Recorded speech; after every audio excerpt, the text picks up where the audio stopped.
Hi, I'm Caden, here with my brother, Cal, and you're watching Eating W's. eat the W. That's a W. Let's eat one. Let's eat one. That's a W. On today's episode of Eating W's, we have our NFL Week 3 recap. Lots of great games, but before we get to those, just a few injury updates. Starting off, the Bengals tackle Trent Brown will be missing the rest of the season after getting injured last night on Monday Night Football. And Washington running back Austin Eckler will also be missing a couple of weeks with a concussion after getting hurt last night on Monday Night Football. And then finally, Eagles wide receiver Devontae Smith will also be missing a couple of weeks with the same injury of a concussion. So now the Eagles are going to be without Devontae Smith for a couple of weeks, and I believe still without A.J. Brown for at least A.J. Brown is still not practiced. So very, very interesting to see who will be stepping up for the Eagles there in those absences, but we will find out in Week 4. Before we get to Week 4, though, we of course have to talk about Week 3 and some of the best games of that week. So starting off this week with the Packers heading down to Tennessee to take on the Titans and picking up a commanding win by a score of 30-14. And again, I was wrong. I doubted my team, and I was wrong. I guess I should have believed more in the coaching staff because really this is a A-plus job by Matt LaFleur, by Matt LaFleur. I almost said his brother, Mike LaFleur, who's the offensive coordinator in LA. But Matt LaFleur has done one spectacular job with coaching where one anonymous GM has said that what he has done with Malik Willis is nothing short of a miracle just because of Malik Willis's kind of lack of ability and also the shortness of time. So what he's done and what his game plan was for this week against Tennessee was really very good. And again, he was able to outsmart the other coaching staff. We had big catches by Christian Watson and big plays by Jaden Reed, this week's Green Bay wide receivers, to step up. So that was nice to see. And really, it was a big touchdown a defensive touchdown by Jair Alexander, who had a pick six of Will Levis for his first career touchdown. So that was really nice to see because Jair Alexander has been getting beat in some games. So that's nice that he's able to kind of pay off on his aggression. And one other touchdown was Emmanuel Wilson on a screen pass, who's really proven to be quite the backup running back with Marshawn Lloyd being gone and us losing Aaron Jones. The backup running back to Josh Jacobs has been Emmanuel Wilson, the undrafted free agent who has made quite the impact in his short amount of time. And with his touchdown, he put the game away with his touchdown late in the game. And it was really a dominant win for this Packers team and this Packers coaching staff. And I don't know if I'll be doubting them anytime soon now. Oh, I don't know. They got a pretty tough matchup coming up, but we'll get to that in tomorrow's episode. But yeah, my big takeaway from this game, I didn't get to see a ton of it, so I didn't really get to see exactly how the Packers offense played it, for lack of a better term, or kind of what their scheme was. My biggest takeaway from this game was, man, Will Levis is just not it. I mean, I'll give it to him that he has faced some pretty good defenses in these first 3 weeks. Chicago's got a very good secondary. He faced a very much improved secondary in Green Bay this week. Texans always have a good defense, which he faced week 1, if I'm not mistaken. But overall, he just should be better. He has the weapons around him. He has the offensive-minded and pass-minded head coach in Brian Callahan. He's not a rookie anymore. He should just be doing better, and he's not. What is the Titans' other options? I don't know at this point. They trade away Malik Willis, who I don't think was ever really an option to begin with, but he was their backup. Their current backup is Mason Rudolph. Mason Rudolph, yes. So a very similar play style to Will Levis. Mason Rudolph did find some success in Pittsburgh when he got his opportunities. Maybe with the, like I mentioned, offensive-minded head coach and a really good receiving corps, you throw him in and give him a chance. But yeah, it's like I said, didn't get to see much of it. So that's my big takeaway from this one, is just Will Levis is not looking good. It was actually Will Levis, his running and his throwing. He made deep passes, 2 or 3 30-yard passes, and a touchdown run on a zone read. So it was really the Malik Willis show for most of the game. He really dominated and showed that he was out for revenge against the Tennessee Titans. Yeah, I know there was a couple of revenge games this week. I mean, Malik Willis against the Titans. You had, of course, Danielle Hunter facing the Texans and Jonathan Grenard Danielle Hunter facing the Vikings and Jonathan Grenard facing the Texans. So that was a double revenge. And it's funny, all of them got asked about by the media, the classic question, how does it feel to go against your own team? And they all just had amazing, sterling things to say about their previous team. So I just found that funny that the whole revenge game concept kind of got ruined this week by everyone talking good about their former teams. But nonetheless, all three of those players had a very good game against their former teams. So must have been some sort of motivation sitting in there somewhere. Next, moving up, we have the Vikings game with the Houston Texans coming to Minnesota to take on the Vikings, and the Vikings picking up a dominant home win by a score of 34-7. And this game was just never close. I mean, the opening drive, I want to say 2 or 3 plays in is all. CJ Stroud gets a ball tipped at the line that ends in an interception and an automatic Vikings touchdown. And from there, 7-0 was the closest this game ever was. They just absolutely ran away with it.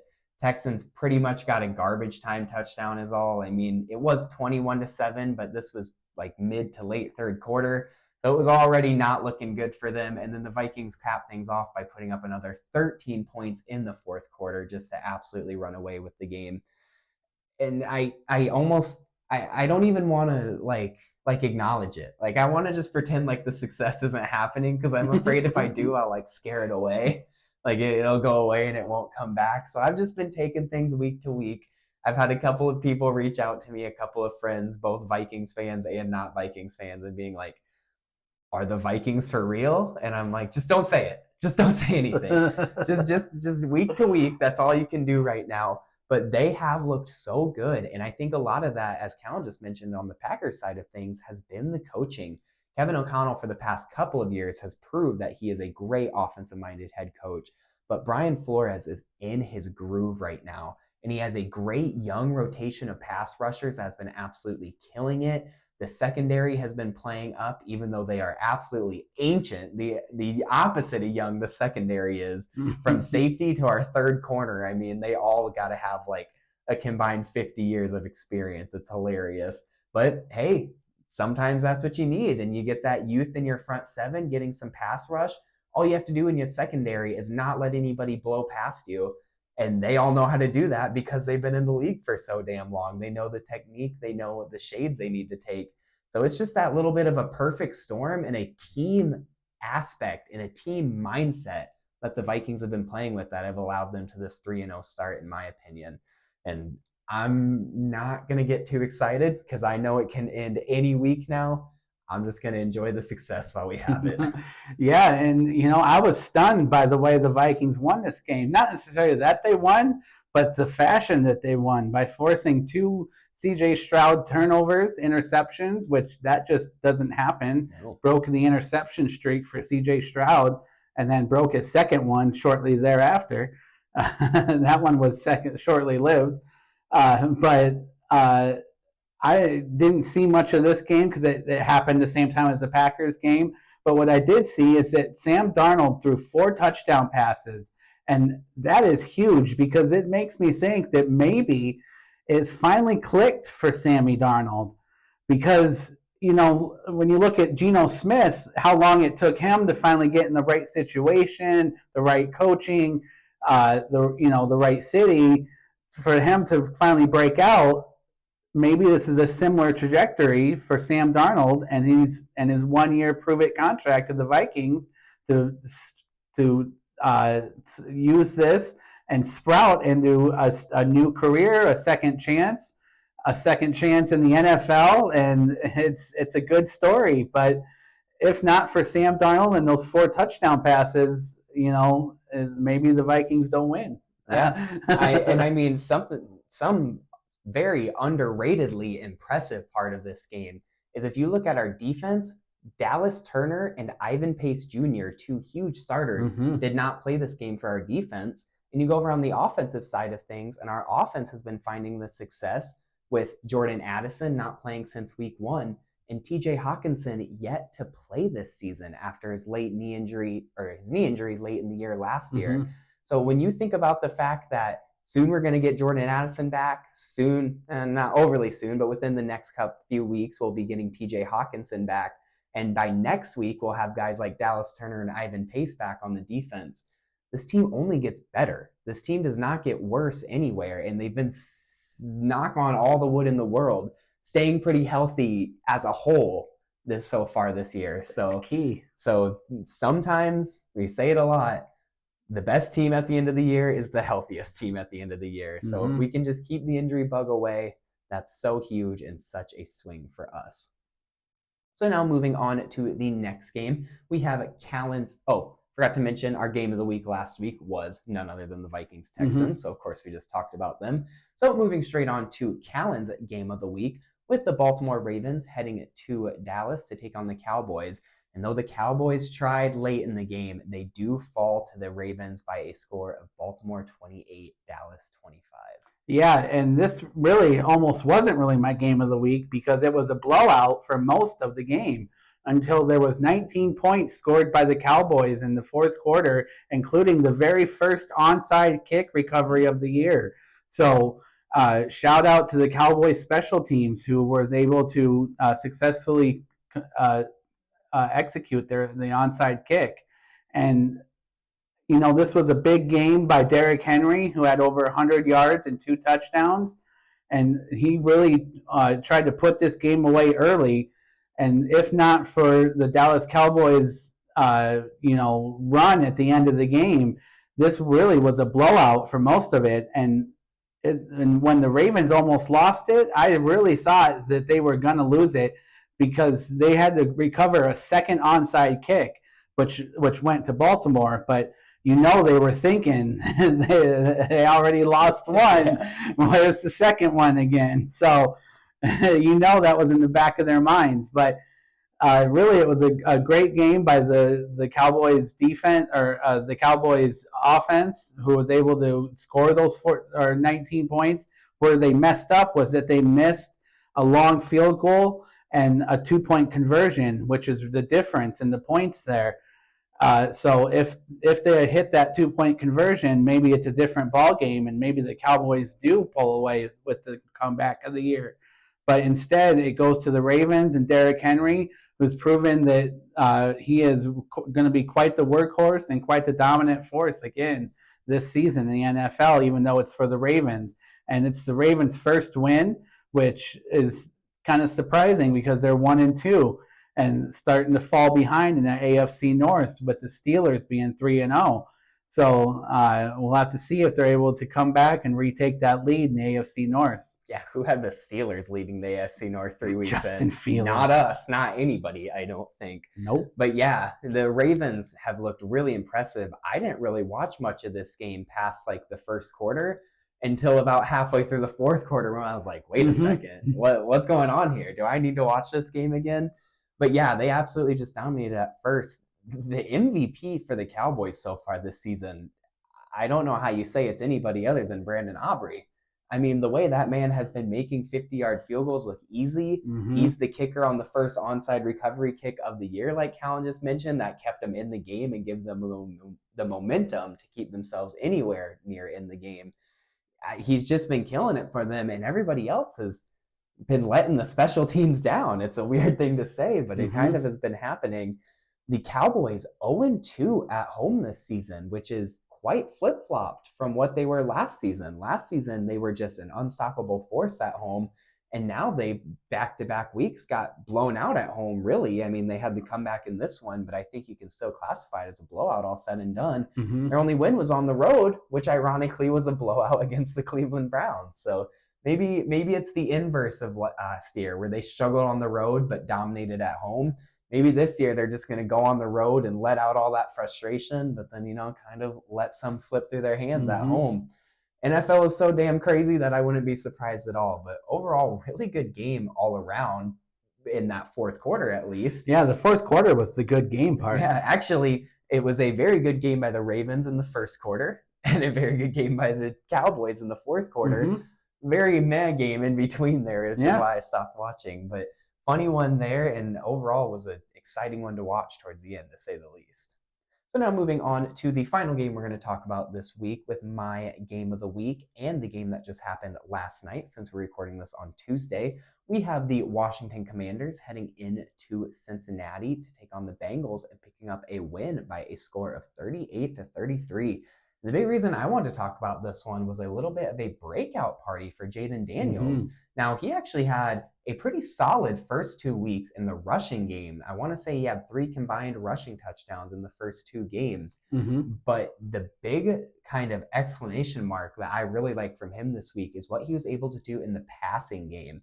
He had a very, very pretty deep ball to Terry McLaurin. And it was so funny. I saw this meme today on Twitter that had just some guy who was like looking at his hands all surprised. And the caption was, Terry McLaurin when the quarterback puts a perfect deep pass right into his hands for the first time ever. And I was like, man, it's really accurate. I mean, that poor guy has not had consistently good quarterback play in a long time. No. So I'm sure he's more excited than anybody that Jaden Daniels kind of showed off the arm that he had. But then, of course, because he's Jaden Daniels and it's the way he played, he also added a rushing touchdown to that, because why not?